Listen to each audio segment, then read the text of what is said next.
Bronche. That's how we say brunch. Here's to the ladies who stay basic with their lunch. Be a queen. Be a boss. Ladies who brunch and pop it off.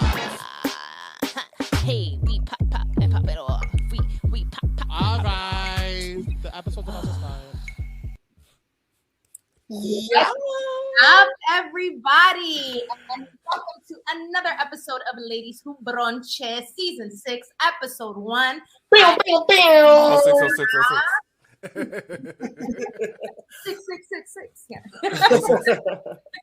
What's good, everybody? This is Skittles. And this week, on our very first episode of Season 6, we have two incredibly talented bad bitches that we go way back with. Honestly, GypjaQ, you already know I'm always ready to tell everybody about your influence on me. From when we was in high school, you was the first person that I ever saw outwardly expressing, your femininity. And that just had a huge impact on me as a human being.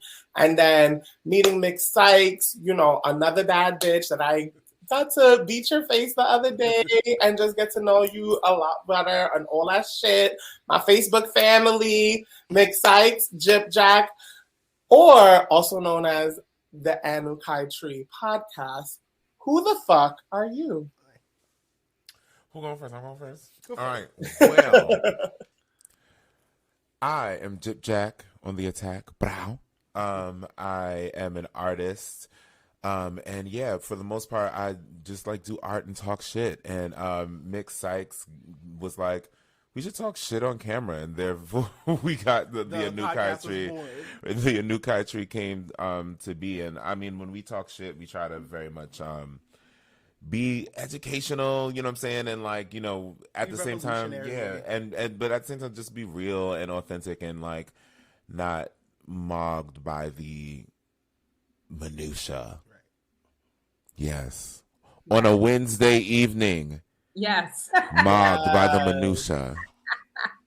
And I have to say, honestly, it took me entirely too long to start getting into the podcast regularly, which had a lot to do with the fact that I wasn't a regular on Facebook for a bit.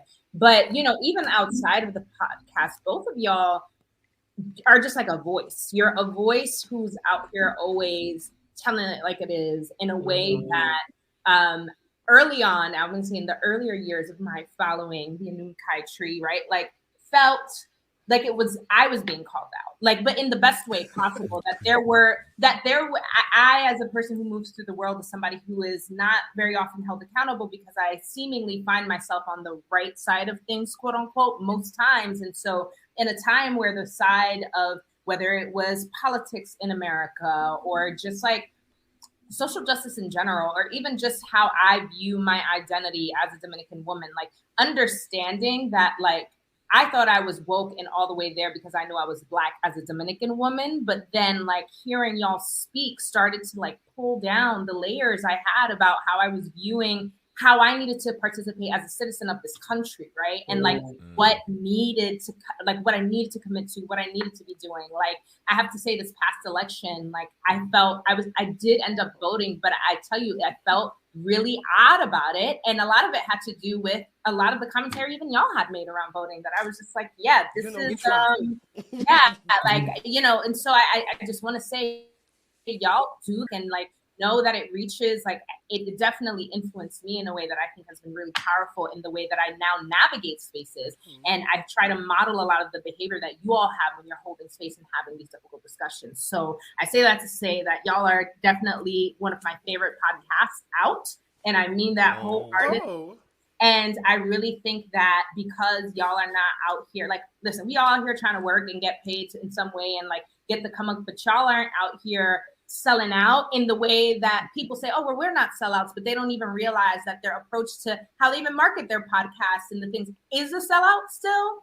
And so I just feel like y'all function on the woke level that is at its most integral and has influenced even the way I want to move in this space. So, but outside of that, y'all do other stuff too. So tell us a little bit about what y'all do outside of letting people know what it is. What you got going on, Mx.Sykes? Okay, so I'm Mx.Sykes. I am the producer and co-host of the Anvkai Tree podcast. I'm an educator, a musician, a graphic artist.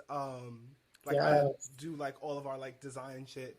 I just love being like creative in general, and this podcast was really like a reflection of like our work like as a couple, because we would have these conversations like in the house, and then like we would do our Facebook lives like as a couple, and people would be really into it, and we just like I was like, we need to just like do this shit for real. Like y'all need to do a podcast. Like we would be in an Uber, be like just talking to each other, and like y'all should have a podcast. She was like, you know what, Let's do it. And you know, I had already released Anvkai Genesis, which is my first album, out everywhere I get. And Anvkai has been like a theme, and is actually just the idea of a collective that I'm trying to build. You know, it's like really just a collective of leadership that I'm trying to build and put together. Whereas like literally, it's not even, everyone here is a leader. Everyone here has what it is that they are expertise at, and we are to follow what it is that they say based on that. And that's that, you know what I'm saying? And everyone's working together to create content for each other and all of that. So essentially, if we working together and work close, you a Anvkai. Yes. You can put the freaking logo wherever you want. You know what I'm saying? Because it is you. And that is just like the dream. I just want us to like realize that we need some new shit. And a Kai means a leader. You know what I'm saying? We need some new shit. And this leadership that we're under in general is just ridiculous. So right, and have been under for centuries, have been ridiculous. thank y'all for Prosecco, by the way. We're really like enjoying it. Yes, okay. Yes. I'm trying to chill out. This is like my third glass. yes. Oh, we love it. We fucking love it. Drink up. And of course, speaking of bronche bebidas, when you ladies go to bronche, what is your bronche bebida of choice? What are you choosing to drink at brunch? I love a peach Bellini. Like that's always my go-to. Like, What is it with the peach bellinis on this podcast? We always get a peach bellini. And let me It's the tell thing. you, if a you trendy go to girl. several episodes behind, there is a very specific Skittles peach Bellini recipe that Ooh. includes mostly vodka, mostly prosecco, and a splash of peach. They'll have you knocked out. You just take a scissor and clip the tip of a peach slice and just Yeah. A little zest. It gives that when you drink it, though. Oh man, what am I drinking? I drink a classic mimosa. Like, just give me the damn prosecco and orange juice. Give me the champagne and orange juice. Yes. Put it in like that. I mean, I don't know. I guess it also speaks to some nostalgia. But when we think of vodka, I cannot have vodka. It makes me angry. But the first time I ever drank, seriously, I was in France and I was 13. And I dead went in the bar, flashed my ID, 13 as fuck, it was just straight up ID, and went in the bar and ordered a vodka orange because it was, you know, the one thing on the menu I could understand what was in it fully.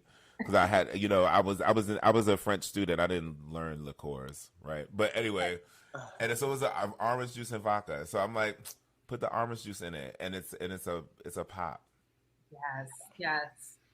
Yes. And so, along with your brunch bebida, what is your go-to brunch plate?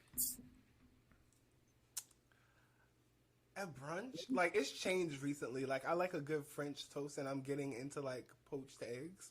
Like recently, like before I hated a runny egg, and like recently, like I had one that was like a good poached egg that was really good, and I was like, oh wait, I think like I could get into this. I'm a super finicky girl. Lord knows. I really don't eat nothing. So I'm very much classic chicken and waffles. Yes. Give me that Belgian waffles with the applewood smoked bacon, please. Ooh. Thank you very much. You know, and I mean, if there's a side of fruit, I'm not gonna be too bad. Right. You know? I love a waffle with like fruits and whipped cream and shit like that too. Yeah. The waffle has to be right though, because like I feel like the best waffles have like the right crisp outside somehow, Exactly. and it's soft inside. Exactly. If it don't have that nice crisp, if it don't like, Yeah. You know what I'm Yes, saying? yes, The the little crack. It's not a crunch. It's like a It's a crack. crack, right? And it's like a crack and crumble into like a Play-Doh. Yes. Yeah, absolutely. And for me, the runny egg thing, I totally feel you on that. Like can't with it. I actually, when it comes to mango and like on top of mango, I can do it, but because of what's happening there with it. But something about poached eggs, I think I was the girl who thought she liked poached eggs, and I started my brunch phase doing all that and the Benedicts and all that stuff. And then I just started to going to brunches that were more about the alcohol than the food, and had a couple bad plates. And so now I'm like, my palate feels like about it. I don't know when I'm gonna transition back. So, but I'd love if you all would share with me, what was it like going out to eat when y'all were growing up? You want to go first? I can go first. Oof. It's like shit, which aspect of it? Yeesh. I would say we would go out to eat because niggas, you know, my mother cooked. You know what I'm saying? She cooked. But for the most part, we were both like very much too busy to eat in the house. We would meet up at restaurants. Like I'd be after rehearsal, would meet my mother to go somewhere because she would come from this UFT meeting that went bananas late for no fucking reason because nobody cares about teachers. And you know, and sometimes it would be like a nice restaurant for no reason, and we would be like looking regular as fuck in this really nice restaurant. And sometimes it would be like BBQs, and then sometimes it would be like, okay, let's like get McDonald's or like let's get Chinese, right? So it was like a regular thing to eat out in general, but like going places when we were like leaving from home, like, okay, we're gonna go out to eat, was always interesting because my fashion sense was always gender bendy, and it was always very much like constant stares and looks, which again, like, you know, when a bitch is a star, y'all can look if you want. But end of the day, like as a kid, you're like, all right, I'm literally just trying to like live my life. Like, you want to turn into Kanye West in that moment. You want to be like, stop the fucking paparazzi, and start just like throwing hands because you're like, what are y'all looking at for real? You know? And it's like, I'm from Harlem, so it's like, no, really, like, no, seriously, what are y'all looking at? Right. You know? Stop looking. And I always thought, even as a kid, like what that might have meant for my mom and how that like translated and what that like was like, what was happening to her or like inside her during those moments. Like, okay, like your child is getting accosted visually by adults, and everyone is either participating or witnessing. Like, and it's so interesting because I feel like, depending on like how you grew up, for me, the micromanagement of the image was a really big part of going out. Like there was absolutely no way in hell that I was gonna have full autonomy over how I was gonna like show up at a restaurant. Like I needed to I even think about the phases when I was starting to get older and I wanted to like start shaving my legs and to show my legs and things like that. And the amount of times I was in some thick white looking stockings and I didn't understand why they had to be white and they couldn't be skin color. Like it would like all of that like really kind of fucked up the experience of me feeling like I was having a full experience and I'm going out. And it's like, for my family growing up, it was like, we ain't really have it like that. My mother also always cooked. Like, so when we were going out, it usually was formed around an occasion. And so it felt like I would go out, but I couldn't really fully immerse myself into who I was as that girl who's out in the city and having that moment. So I think it's so beautiful that your mother made space for that. Well, I will, you know, there are caveats, right? Because it's not like I could actually choose. It's not like I could actually choose what. It's not like I could actually choose what was in my closet to put on, right? So it would be like as like tight as I could get these jeans. Oh yeah, I'm plus size more. You know what I'm saying? I gained some weight. You know what I'm saying? So I can put these jeans on and have them shits be tight and like, well, they're my jeans, ma. You know what I'm saying? And it's fine. It's not so much that she like supported it. As much as she like didn't necessarily stop at nothing to stop it. Right. Yesterday. So okay. So You don't know what stream y'all sometimes it be crazy. Yeah. It's you know, I do want to give her credit for not like in the moment trying to like change me as I styled what I had available, right? But it was definitely still like extremely clear that that's not what I necessarily wanted available. You know what I'm saying? And the household and going out, like you said, was still very micromanaged, very like very geared towards assimilation and what like everyone else would think of her or think of your parents because of your behavior. And I definitely wanted to touch on what you said about like having a like your like a full experience. It's like you're not even like you're having their experience of you, and it's like strange because you don't even like how do you even do that? Like I can't like remove my eyes and like you know what I'm saying? Like I can't like actually do that, especially as a child when you're just trying to like literally point at something and call it a leaf. Right. You know what I'm saying? For what it's called. You know what I'm saying? Like you're trying to literally name things, and we're like forced in those instances to literally like look at ourselves from their viewpoints. It's abusive. As for me, like growing up, like when I was like in like elementary school, like my family always cooked, so it's not like we were going out to eat like a lot. We started going out to eat more when I was like a teenager and like in high school. But when I was a little kid, like I would always want to go out to eat, and my mom like, "No, we're cooking. Like it's not happening." But when we go out, like if we went somewhere, like if we went on vacation somewhere, or like we were going out, like she would like take me somewhere. I like Red Lobster was like my favorite restaurant because I was fucking bougie as fuck, even though we were poor. Like, but I love seafood, so I would love to go to Red Lobster. And if for some reason I thought like Sizzler was a shit, and I would beg to go to Sizzler, and my parents never would want to take me. I was kind of disappointed when the first time I had it. Like I remember I won the science fair when I was like in 3rd grade. My dad took me to Sizzler, and I was like, yes, and I was like, oh. Kind of disappointed. He was like, I told you I could have made you some steak. He was like, what you want? West Indian and Southern parents, they was like they wasn't about it. But it was always like really like fun. But it was rare. Like it was rare. Like they didn't like, and I don't know if because we were younger, they didn't have us in a restaurant like that. Because I know my mom would go out to eat and shit. I just wouldn't be there. Until I was like a teenager. Like, okay, now you know how to act. And also I was not the most well-behaved child, so that could have been a part of it too. Like thinking about it, looking back. No, I was bad. Like setting things on fire, cursing out teachers. Like you wouldn't believe it now. But, I was gonna say, I'm having a really hard time believing this. But I believe you. Oh yeah, like I did some things. I feel like you don't even know. What is the worst story? Like what is I won in the same day in elementary school. I set a bulletin board on fire and cursed out my teacher. Oh, excuse me, Mx.Sykes. Get out of my classroom.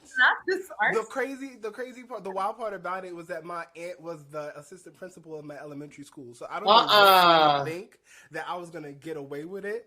And my aunt's retired now, so I could like share this story. I got my ass beat 5 times that day. I was about to say, and my aunt took me to her office, beat my ass, called my father. Father came, picked me up, took me home, beat my ass. My grandparents were like, why are you beating him? They told me what they did. Both of my grandparents beat me separately. My mother came home from work and was like, what happened? Why is he crying? Told him, got my ass beat again 5 times. Wow. It was like a marathon. And I still didn't straighten up after that. I didn't like start acting right. You still in here. Until I got to high school, I was like, yeah, college is soon. Let me start acting like I have some sense. And I always did well in school. Like I was a good student. Like my grades were fine. My behavior was just like, because I would be bored, so I would just start doing stuff. Right. You wouldn't know that today, but but yeah, great. Like when we go out, like we would like go to the Poconos and stuff like that in upstate, and like I love diner food. Like we would have like great diners like in like the tri-state and stuff like that. So like those are my like memories of like eating out growing up. Yes. Nice. And so, what is your favorite bochinche gossip talk? Me, I'm not. What is your favorite bochinche topic to talk about at the brunch table? Favorite? No, let me stop. Okay. I really like to talk shit on people's vocals. You do? I really do. And I have healed from why, you know what I'm saying? But it doesn't make it any less fun. You know what I'm saying? Like, people be out here trying it and calling themselves singers, and I'd be like, oh my God, the legends weep. The living legends weep, and the dead icons are literally disintegrating at you bitches. That I don't know why. I mean, like, and it's I guess it's because, like, you know, again, like, growing up, like, I was judged heavily on my vocals on a regular basis, and it was just like, okay, whatever. And you know, you're judged on your vocals as a person who sings, you know, so it's just like, I feel like we're not doing that anymore as a culture, and that's weird. Like, and it's not so much that I want, like, people to, you know, who, like, can't sing to not have music careers. It's not that. Like, by all means, like, we need everybody. I have my favorite, you know, pop shit. I have my favorite literal nonsense shit. You know what I'm saying? That's like, this is dumb. You know what I'm saying? But it's amazing at the same time. You know, Drop It Low for Jesus is the shit. It's I mean, besides the fact that it's actually musically excellent, but like, it's dumb as hell, you know what I'm saying? And it's popping, and I enjoy it, and we'll literally, like, seek that song.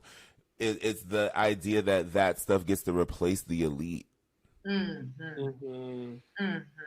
Yeah, Like, it really hits in the, because it's almost, this mirrors the way that we see injustices in the world, because we know why. Like, we all know why certain vocalists and artists are getting certain spotlights and stuff, and it just doesn't rub you the right way. And so sometimes you got to come for them, and it's not even about them. It's about making the point that they are being elevated because of something that is definitely not that fucking voice. Period. And I mean, it really is that, you know what I'm saying? And so, like, I mean, I like you putting it like, okay, what's your favorite gossip? I'm like, okay, if I had to say, because I wouldn't consider what I do gossiping, even because even though I do talk, like, even with the you know, vocal shit talking, it's really just like, okay, y'all, like, I'm trying to, like, shake us back into, like, excellence. There's no reason we can't have that and excellence. Why not? There's enough money going around. Yeah. There's enough everything happening for us to have Adele and Jasmine Sullivan be at the literal same level. And that's, and I think that for me is so interesting. Artists now who have that, like, level of talent, it's almost like that makes it more difficult for you to progress, because it sucks. Like, my relationship with, like, R&B music had been a bit, like, up and down, because for a while I was like, nobody out here sounds like the R&B I grew up on. This is not R&B. Like, I don't, and then, like, there were all these girls who existed because I wasn't digging deep, and I didn't know really about Jasmine Sullivan heavy until late. Like, I was late onto Jasmine Sullivan. Even, like, the newer girls, like, I've been late to it, but a lot of it is because the sounds and the beats, they're commercializing things. Everything sounds the same. You know, love her to death, but I can't stand Janae Aiko. But I can't.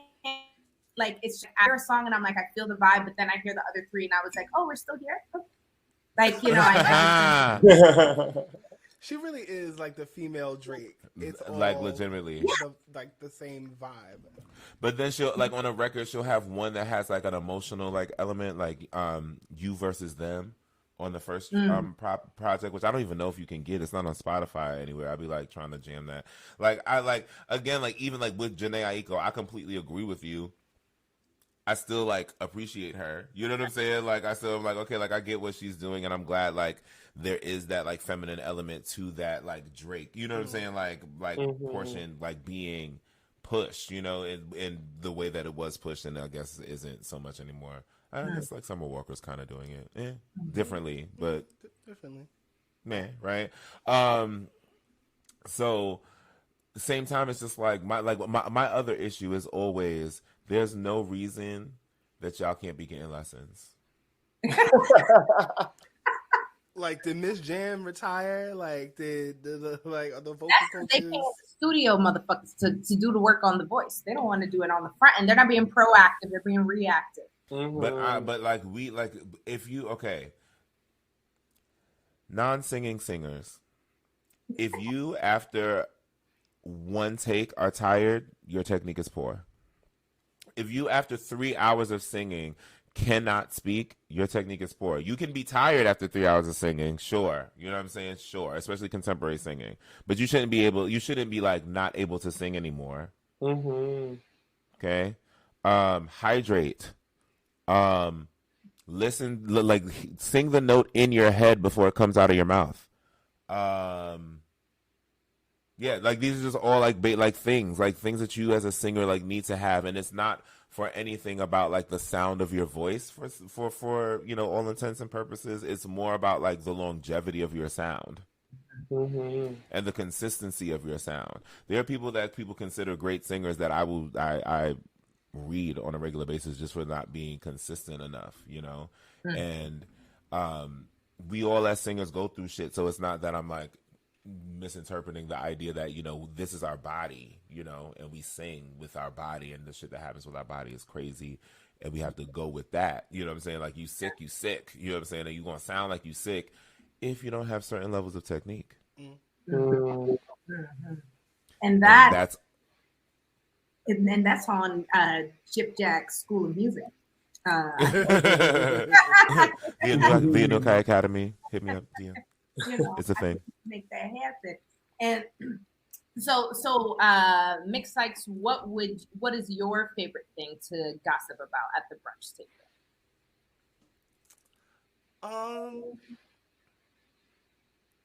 What do I be? I don't know what I be talking about. Like, I like to listen to gossip. What's your favorite to listen in on? Yeah, that.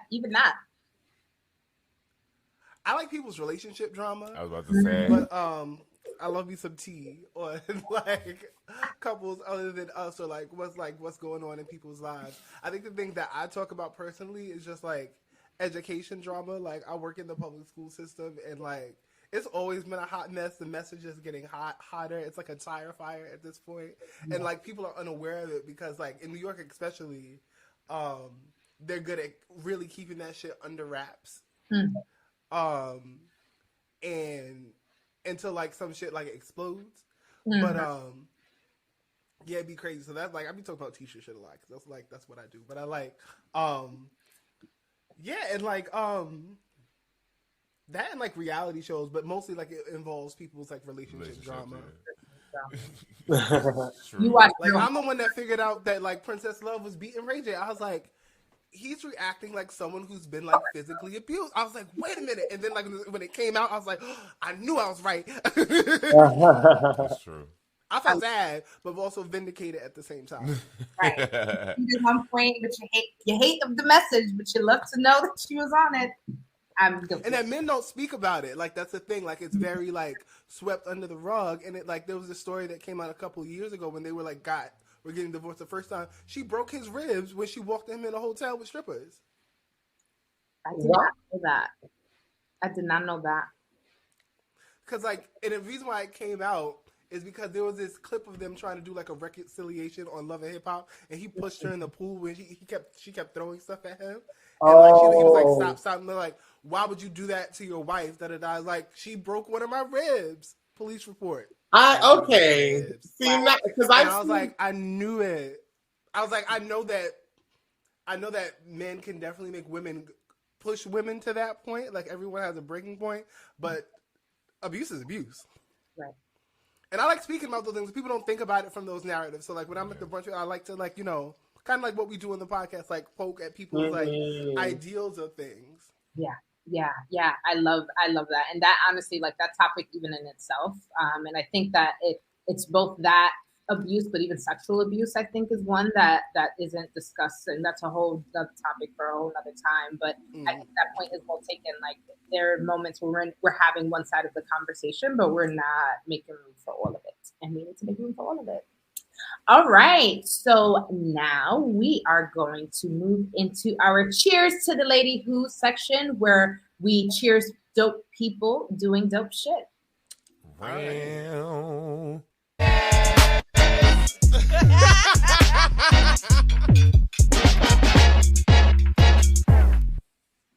All right, so this week, I really, I thought that it was important for us to, number one, address the fact that we've basically disappeared for a really long time as a podcast. And, for a while, even though we were out of season, we had pretty consistent, thanks to Skittles, pretty consistent social media presence. And we're still reposting and commenting on things. And so the Bronche voice is still alive, right? I had hit a point after the election, right? After there was all this drama and swelling about what everybody had to do to save the country. And here we are still crashing and burning. But at that moment in time, I realized just how fucking tired I was. Like, because as I mentioned earlier, when I went to that voting booth, I was just like, the math don't math here, but here I am, but the math don't math. And I think that this year I really want to focus my energy on paying the fuck attention to what happens from the moment that I do this thing all the way to the moment that they're going to ask me to do this shit again. Like, what is actually happening, right? And how am I actually participating? And so that question of how am I actually participating started to lend itself to even the podcasting space. And I was like, wait a minute. I started to realize that between, Ladies Who Bronche, podcasts like the New York Dose or the Rick H Show or Watch Your Mouth with Mozo, and we have a lot of people who are fam who are in the industry. And I was noticing, we keep reposting and talking about the same shit. Like, we're different people and we talk about and do things in completely different ways. But I was like, damn, we're all marketing to the same markets about the same things. And like, how much longer before people are just like, all right, if I saw one person do it, I don't need to tune into the other people, because it's like the voice started to become very generic to me. And I realized when I started this podcast, it wasn't to be a generic voice. It was actually quite specifically to make room for people having to listen, not just to me when I speak, right? Because people are always like, oh, you speak so well, blah, blah, blah, blah. But I was like, but do you know what happens when Skittles is at a table with me? Do you know what I'm actually talking about in those spaces? Because I started to realize the voice that people loved of mine was not the one that was actually critically thinking and speaking out and calling shit like it was. And I was like, nah, I need a space to do that.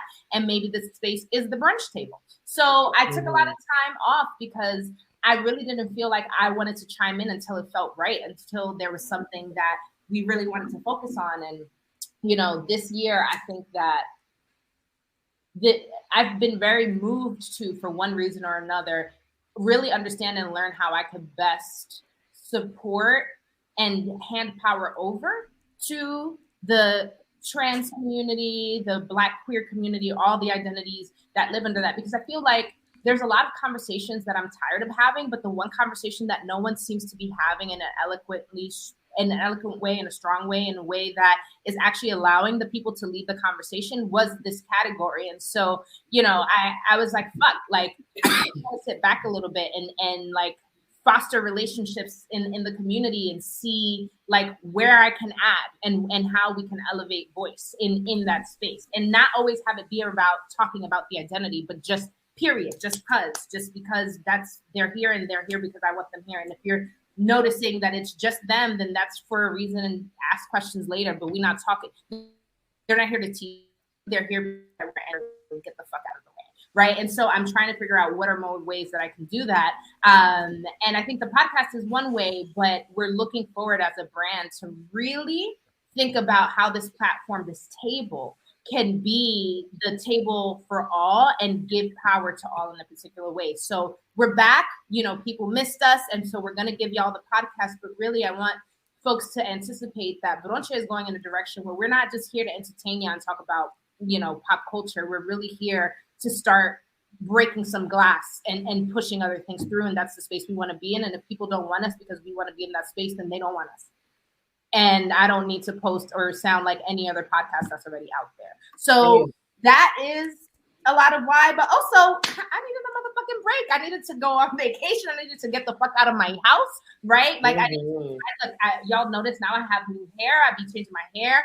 I get nails done now. Like Julissa needed to have some time with Julissa to get to know Julissa, and so it was definitely time well spent. And a lot of wonderful things happened, and I don't want to go into the details of that. You'll hear throughout the seasons all the stuff I'm working on, but that's where we've been at. We've been out here like really strategizing and thinking about how are we more than just a podcast who's repeating the same shit on a fucking newsfeed and fighting for fucking likes. I didn't come here to fight for no fucking likes. Are you dumb? Like Skittles, what you been up to though? How did you feel during our break? Oh my goodness. Well, I think that like one thing that like we all need to consider also is like when we're thinking about like how we took a break, like our fourth season happened right before the world shut down. So we were like heavy releasing throughout the pandemic because we had already had 12 episodes in the bag ready to go, right? And then we started doing, you know, remote episodes for season 5, and that worked out really well and stuff like that. And I thought that went well. But I think that like we get tired, you know, in both like doing Ladies Who Brunch as well as like creating our own content and doing our own side hustles and achieving our own career goals and then dealing with family and all that stuff. It gets very tiring. And so I think that the break from, you know, having a season and being able to just kind of like concentrate on like our own separate things and you know, finesse what we do on our own to then be able to come back and bring something new to the table and bring something that's like actually going to be of use to our audience and of use to the people that like follow us and listen to us is really important. I feel like I have been just like trying to figure out how I'm going to make what I want in my life come true. I think that after the pandemic, it became very obvious for a lot of people that it was like, what parts of your life that you're not happy with, what parts of your life that you feel like you need to make changes to, or what parts that like you want, just how you want to function in the world differently. And I think that happened from both me and Julissa, where we were able to kind of like go ahead and literally make the changes that we've always kind of spoken about and always kind of thought about in the back of our heads, but never actually made the effort to do it because we were on such a go and such a hustle. And so, yeah, I think it was mad beneficial. I think that like being able to like create content and, you know, perform live and you know, figure shit out has been dope, but I'm ready to come back to brunch and fuck it up with y'all bitches. What about y'all? I mean, I can't imagine how exhausting it must be to be as present and vocal as you guys are when you show up in these spaces. I like everything y'all said resonated with me so much, like in particularly because like Jack, like we both like put in our work. Like I do like a lot of like the production like side of it and like the graphic design like part of it. And also kind of deciding like what we're gonna talk about, like who we're gonna talk to, and like the meat of the content, like the fleshing out comes from them. But like previously we did 2 seasons a year. Like when we first started, we did like 2 seasons a year.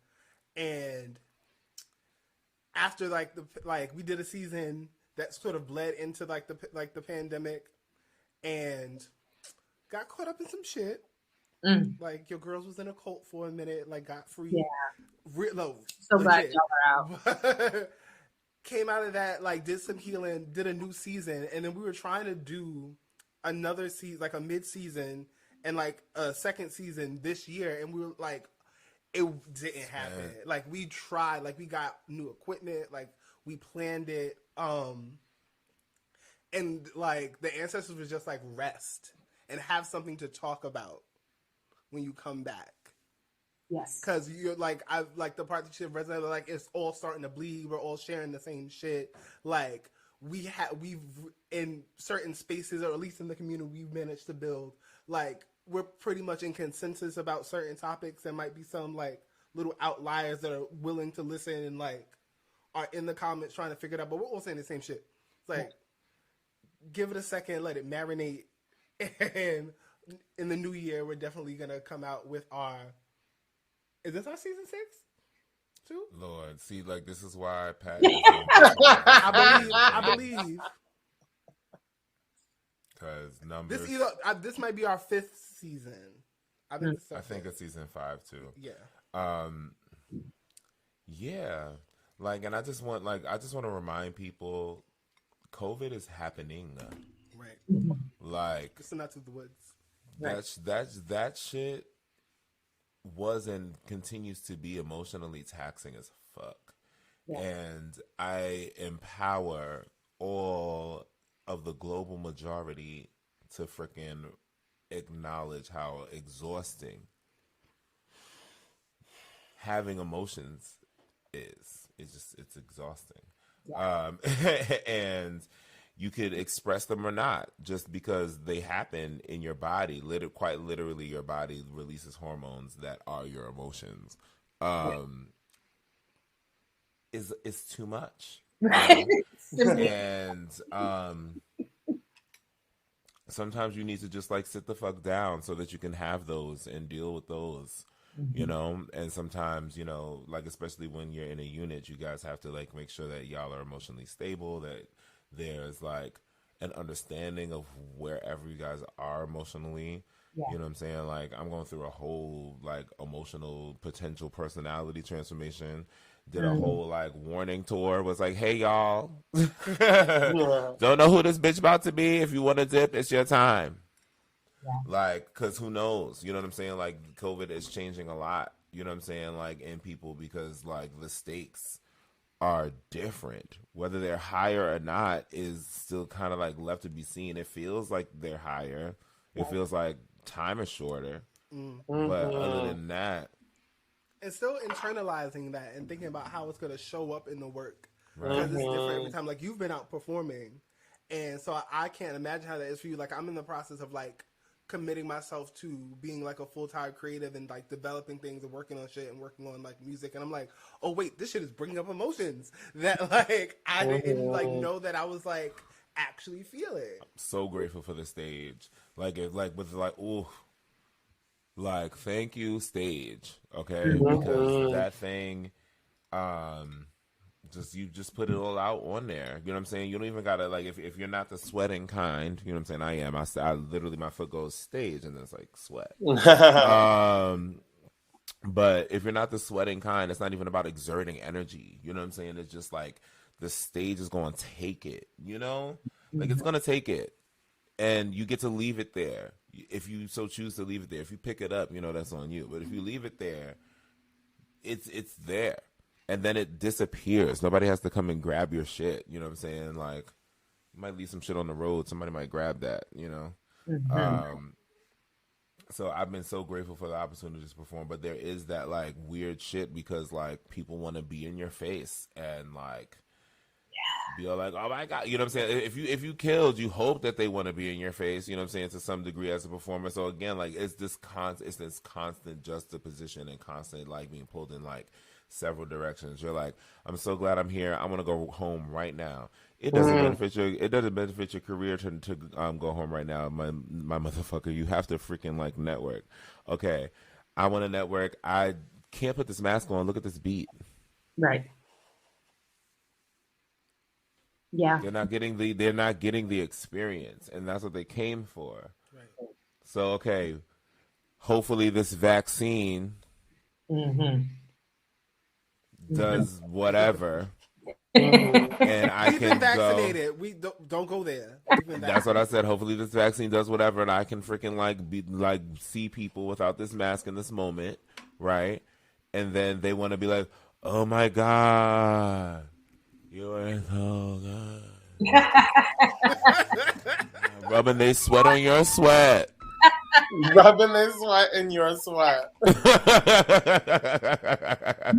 I feel that, and I think thank you for pointing it out. Right, we're still in it, and I think that with that, it's important to note that like even what the process of what I just described for us, or whatever processes people find themselves on, everything is up for debate. Everything is up for change. Like, if you wake up tomorrow and you need to pivot directions for something, then that's just what the fuck has to happen. And I feel like commitments right now are null and void unless they're to yourself, right? Like, and that, or at least that's the way I'm trying to move. It's like, I will try my best to commit to something, but at the end of the day, if what I need is what I need, I've never really practiced in my life knowing what it's like when I always choose myself. And so I'm in that practice.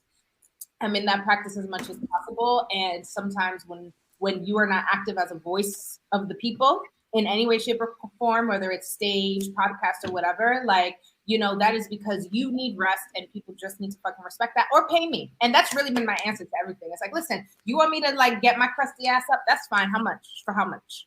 For how much? Pay me. I'll do it. Like, I'll do the IG lives. I'll talk about the thing. I'll do all the stuff. Shit, I'll produce this whole podcast. This could be a weekly podcast if you want to fund it and me. Right. Straight. So, but now we are going to move into our Tu Ta Loca S section, where we call out motherfuckers who are doing the most. Ta loca, carajo. Can I have some? Yes. And so this week, gosh, Mr. Dave Chappelle.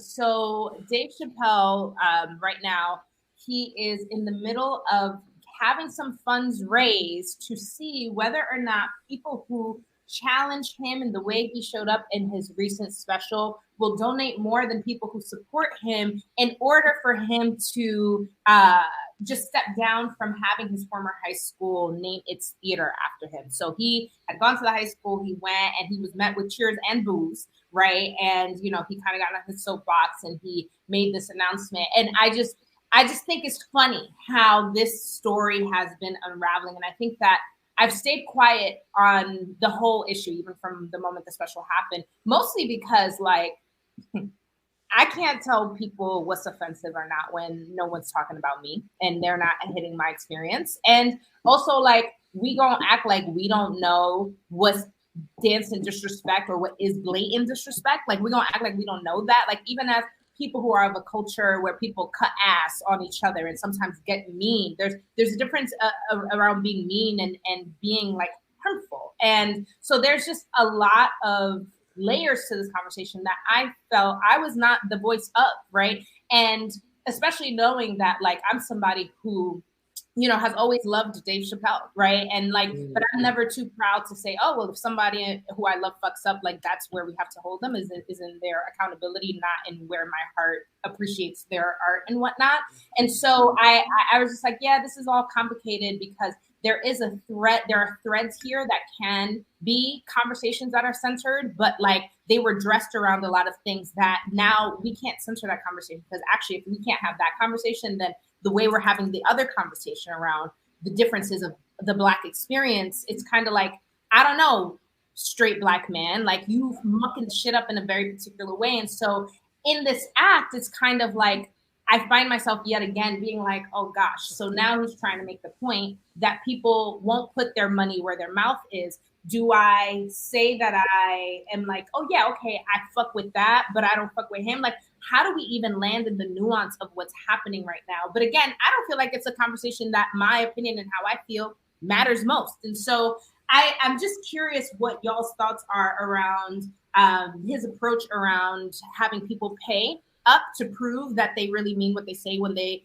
support the trans community, outside of just being ready to cancel. And is that dangerous for the way that people then maybe might give Dave Chappelle a level of grace that he may or may not deserve? It's a lot. I threw a lot. Y'all can share the powerhouse. So that's the one thing we haven't figured out yet, is who's gonna take it, right? It's like, who's taking it? All right. So Dave Chappelle, tú estás loca, because it is wild crazy for you to ask people to support you in order to defy you. That's dumb. Don't nobody have the coins to be like, I'm paying into Dave Chappelle to have Dave Chappelle not. Right. And to what end do any of these people care that a high school theater is named after you? The only people in that building that should care, if they don't care, are trans people in that building. And if the trans community of that community have not raised up to give a fuck about a high school theater being named after you, then nobody cares. All of the trans kids growing up are going to see that special or going to experience some understanding of what happened in that special and make their decision regardless if they go to a high school that has your name on top of their motherfucking theater or not. Nobody gives a fuck.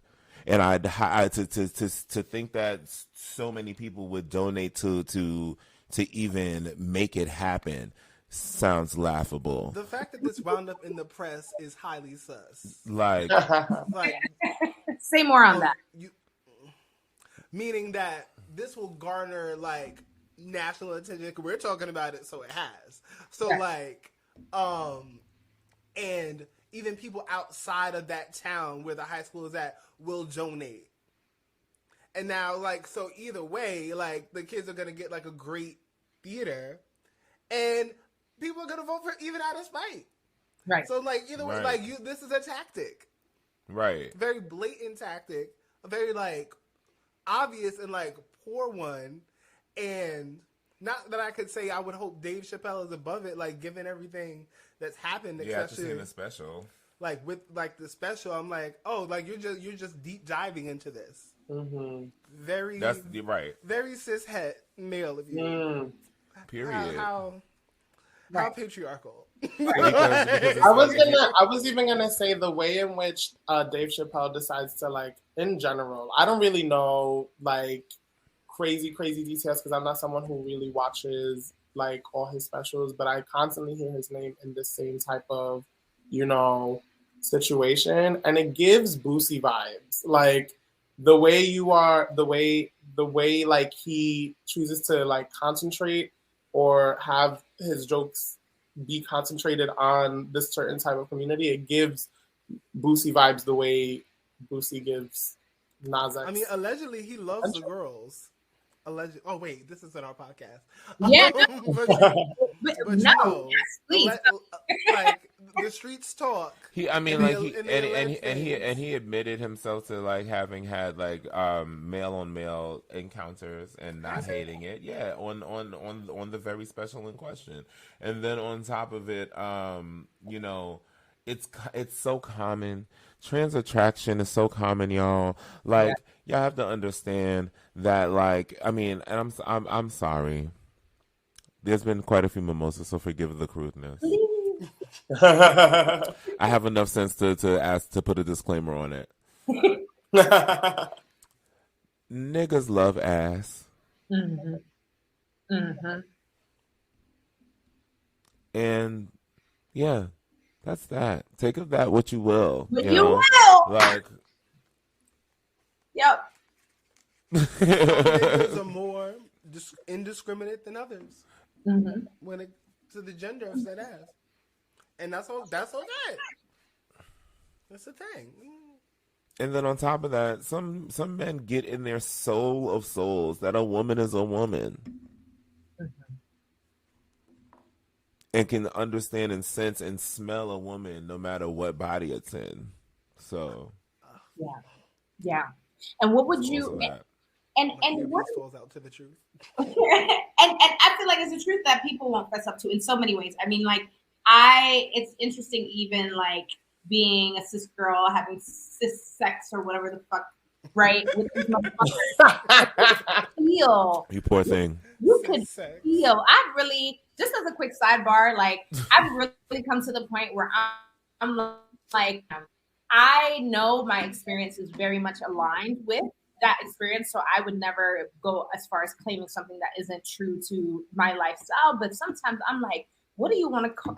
Like I don't even like feeling like I'm aligning with the cis het lifestyle. Like is really revealing to me just how whack the sex is, and not because I can't continue to have sex with males, but because the males who are on that side of the conversation that are having sex with women like me are they're like trapped in something, and I can feel the trappedness now. So like my sex life is just not adventurous, and sometimes I feel like the trappedness that they feel around their ass, like around their own ass, like is very, it's a turn off. And take of that what you will, cis men who want to because once you press the button, you open up the door. Can I get a hallelujah? No, so Hallelujah. let me offer cis women a net if I can, and you know what I'm saying, we try as like trans people to like, you know, like come in the space respectfully all the time. So if that man is not admittedly trans attracted, it's probably not worth your time, like orgasmically, right? Get over your biphobia. Get into niggas that are openly into full-on men. It'll absolutely help your orgasm. Even in terms of relationship shit, really, to be honest, like bi niggas are really like dope for the most part. You know, like the problematicness of niggas be in there, but it don't be doubled like I think it is just because like they're bi. Right.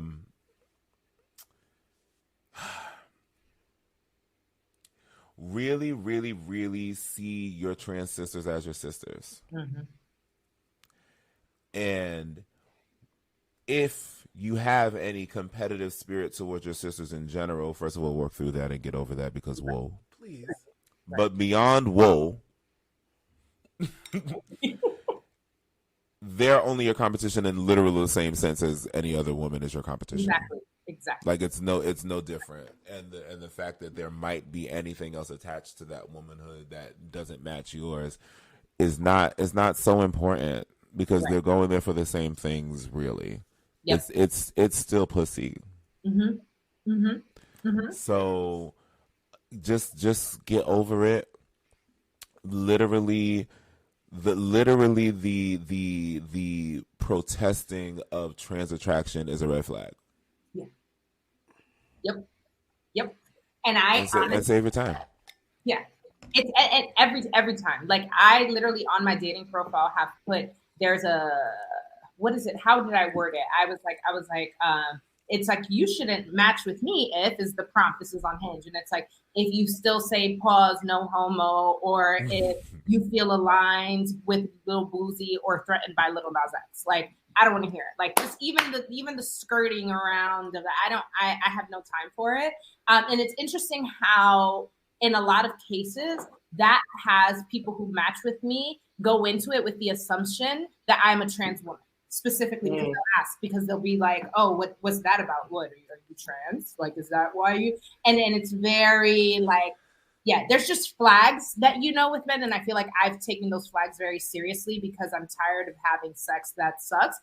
Alternatively, I did have a moment, or I did have like a sexual encounters with somebody who, doesn't identify as bi, but, has, made videos of pornography around having sex or in sexual encounters with men, right? But it's also somebody who was never icky about it on the front end, but just, and it never was a red flag to me because there was no flag to be read. It was just like, okay, this is what you vibe with, this is what you fuck with. Like, what does it make me? And I think women have the stigma. What does it make me then if I explore and if I have sexual encounters with women, like suddenly what, right? Like, everybody still gets to be who they are because that's the point. And you get to fuck who you want to fuck because that's the point. And all the identity politics around this is really just suppressing everybody's sex. And so, to tie it back to Dave, it's kind of like, it's hard to laugh at the jokes because when you're coming from the perspective that even I'm coming from, I'm just like, damn, like, so is Dave Chappelle whack? Like in bed, like, and that's not funny. Like, and I think that was hard. It was hard. That is not. Bruh, like there was nothing here that was like even because like, are there people in the trans community who I've seen who have defended Dave Chappelle? Yes, right. But coming black.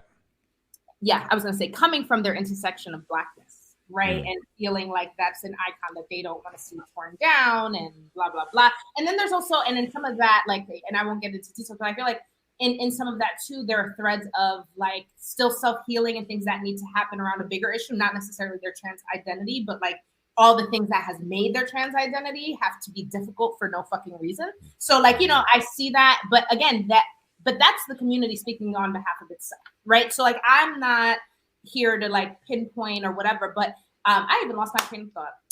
Listen, Dave Chappelle.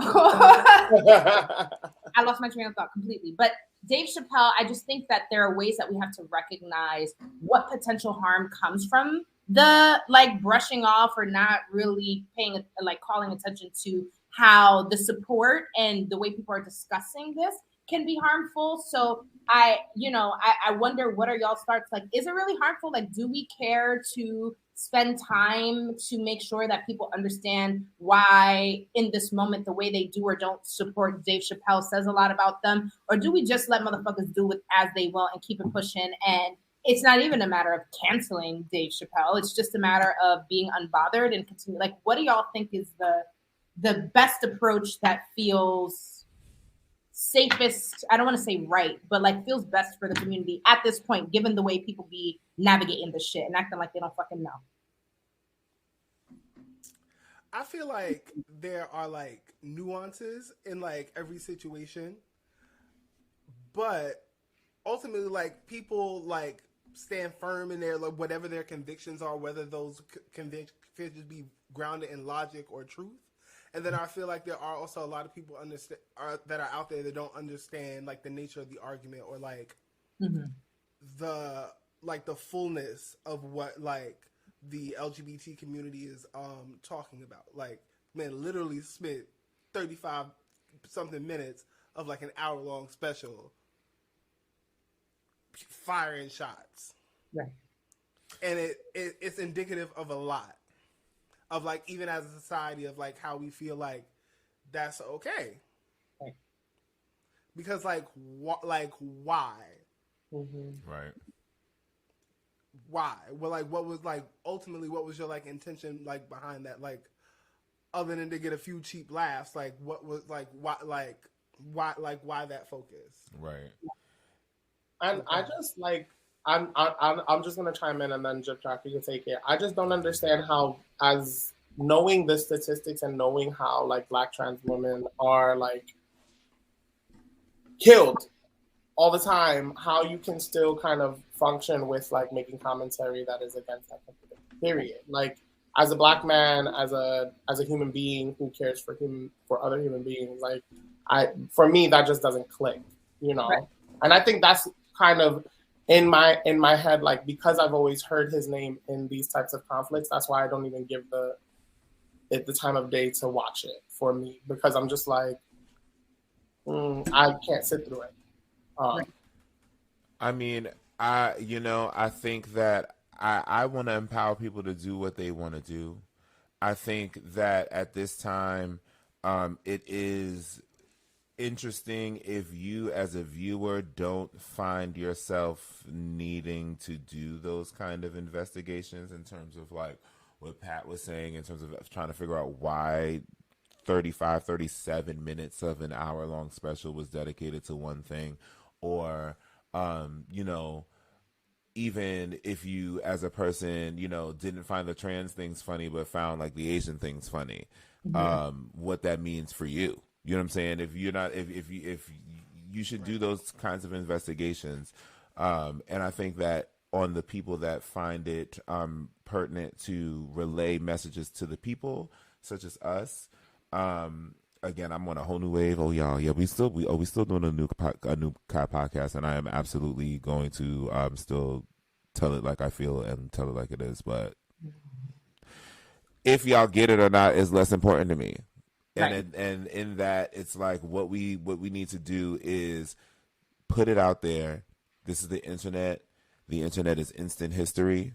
So end of the day, if you need to know, you will know. And if it takes you 10 years to figure out that you was an asshole 10 years ago, the Anvkai podcast is still going to be online. Lady Su Bronche is still going to be online. Right. Right. So y'all will see it.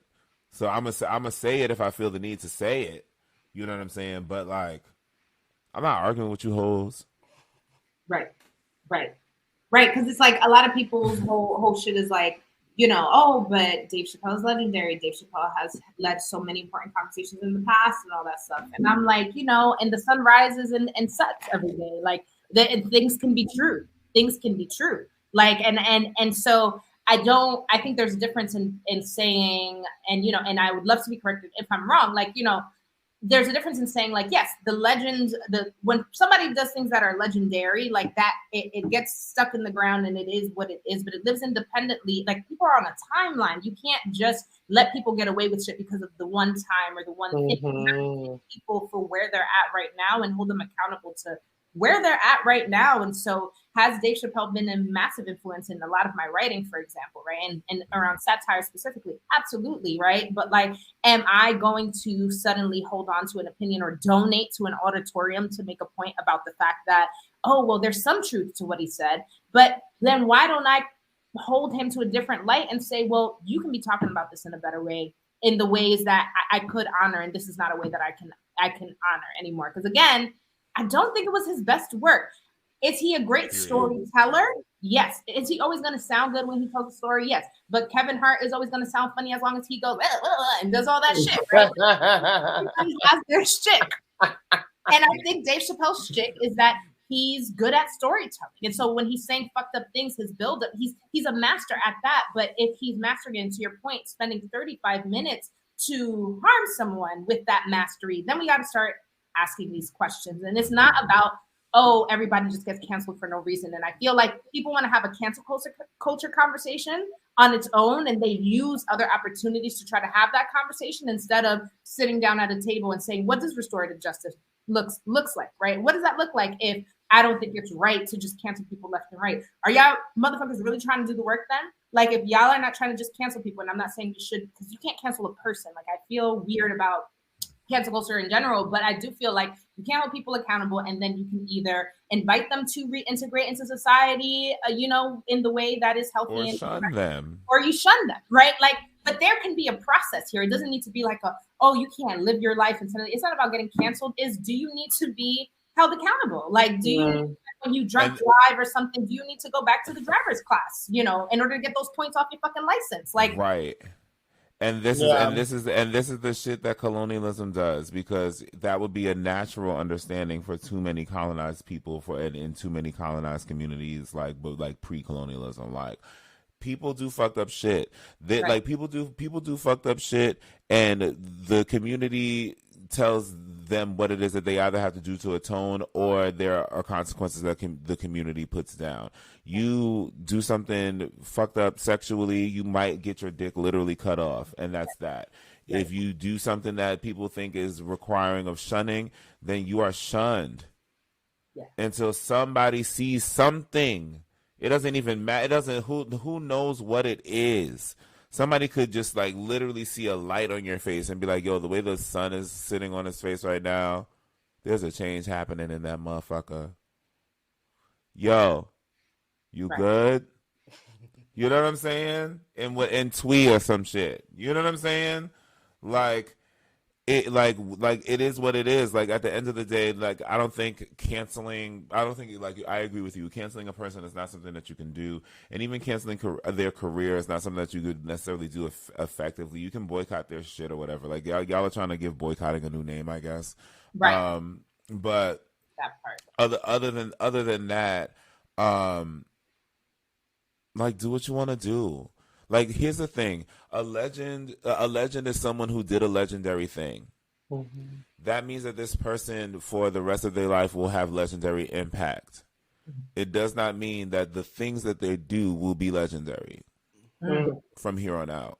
Mm-hmm. It means that the things that they do will have a legendary platform. Mm-hmm.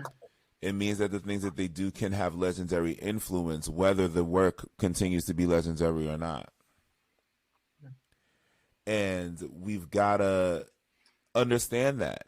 And that is why anybody who is fighting for some level of cancellation of him is fighting for it. You know what I'm saying? And that's why it's at least important for people to understand what happened. you know, in that room, you know. And I mean, if we really talking about what happened in that room, we should check how many people were laughing. We should check the laugh and applause-o-meter and really peep how low it was towards the end of that motherfucker. It was low as fuck after. So if they edited a laugh track after, they didn't do it in favor of those jokes. Right. Because it really wasn't funny. It was like, wait a minute, like, you're still talking about this? Like, after he told the joke about, like, beating up the lesbian woman, I was like, okay, and you're like, there's more? Yeah. Like, really? Yeah. You don't spend much time talking about, like, black people in general. In general. And I think that's why I was kind of like, I hear you. Be like, oh, I'm talking about the white gays at the very end. Literally was what I was about to say. I was going to say, and I was like, by the end when you're like, oh, and when I'm saying this, I'm talking about white trans people and white. And I'm like, nah, you trying to garner my hoorah because you making a point that if that's the point you wanted to make, you could have started your framing. And if you would have even started your framing from that place, actually the jokes would be different, right? The jokes would actually be about race, and you could use trans experience examples, right? Like, and maybe they're still fictional or whatever the fuck, right? But like that you're giving the power to the black trans person in that narrative and then doing that. And this is not me saying, let's go shame white trans people. This is not a call to action. I'm just saying though, like if that was the mission, you know what I mean? Like it was poorly executed anyway. So then I'm like, damn, Dave, that's the way you chose to do that. I could have done it better. And I'm not a fucking comic. And I already know I could have done that setup better if it was what I was trying to do. And you can't suddenly make it about race and have a general statement such as gender is a fact. Yeah. And you can't call yourself like having trans friends and understanding what transness is and getting it and having some level of understanding when literally the whole trans community has been fighting for years and continues to fight for literally people like you to understand that sex and gender are two different fucking things. Yeah. So there's that.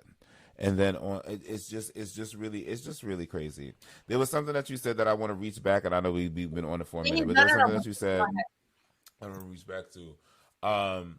Firstly, I want to really thank you and any other cis women that are literally leveraging your sexuality. Yes, for an upgrade. Yes, but it does still mean that you're getting less dick, and that's unfortunate.